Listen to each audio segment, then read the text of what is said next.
Andiamo ora nel Trevigiano con una conferenza nella splendida Villa Emo di Vedelago dei giovani costruttori veneti per parlare di edilizia e dell'importanza di innovare. Maria Teresa Laudando. L'Associazione dei giovani costruttori edili del Veneto incontra i cittadini in un ciclo di 4 appuntamenti tra il 2016 e il 2017 ospitati nelle belle dimore storiche della regione.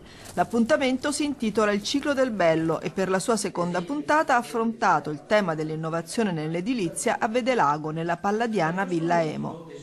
Innovazione per costruire nuovi immobili, ma anche per consolidare e rinnovare le abitazioni e i luoghi di lavoro esistenti. Sui fabbricati esistenti a nostro avviso bisogna agire sia nell'edilizia residenziale che nell'edilizia industriale, ovvero nei luoghi di lavoro. Quindi in questi due filoni è corretto richiedere allo Stato, al governo, delle forme di incentivo proprio per defiscalizzare le spese che o la famiglia o l'imprenditore sostiene. L'edilizia del Novecento in Italia ha bisogno di interventi di manutenzione importanti, una strada che non è sempre consigliabile. Quello che io penso è che molte volte noi siamo troppo prudenti, troppo rispettosi degli edifici esistenti. Molte volte ci vorrebbe un occhio un po' meno rispettoso e pensare più alla demolizione e ricostruzione, sicuramente più semplice e più efficace, e dal punto di vista del consumo di denaro pubblico e privato sicuramente sarebbe più conveniente.